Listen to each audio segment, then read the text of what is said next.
লতিরাজ বাড়ি এক চাষ পদ্ধতি।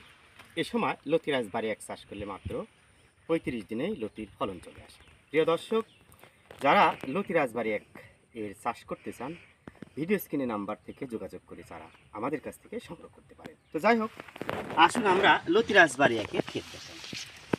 এই দেখেন লতিগুলো কি মোটা মোটা লতি পড়ে আছে, দেখেন। এই দেখেন, দেখতে থাকেন প্রিয় দর্শক। এই দেখেন কি বিশাল বিশাল লতি। লতিরাজ বাড়ি এক চাষ ব্যাপক লাভজনক। সঠিক সময় সঠিক যত্ন নিলে এই চাষাবাদ থেকে ব্যাপক লাভের সম্ভাবনা রয়েছে।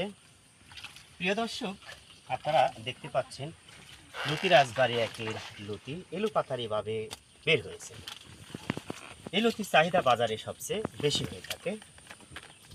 আপনারা দেখেন শুধু লতি আর লতি।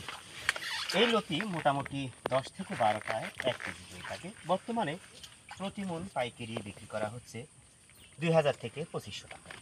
এই যে দেখেন প্রিয় দর্শক, কত লতি এসেছে। আপনারা দেখতে পাচ্ছেন এগুলো রোপণ উপযোগী চারা। এই দেখেন রোপণ উপযোগী চারা। এই দেখেন চারার লতি কত মোটা হয়েছে, দেখতে পাচ্ছেন। এই চারাটা আমরা লতি থেকে উৎপাদন করেছি। এই দেখেন কত সুন্দর মানের চারা বা বীজ। কথায় আছে ভালো বীজ ভালো ফসল। আপনারা দেখতে পাচ্ছেন সব চারার গোড়া কিন্তু প্রিয় দর্শক লতি রয়েছে। এই দেখেন, এই দেখেন সব চারার গোড়াতে লতি রয়েছে। এই দেখেন, এই দেখেন। যাই হোক, ভালো থাকেন, সুস্থ থাকেন। নতুন কোনো ভিডিওতে দেখা হবে এমন প্রত্যাশায়।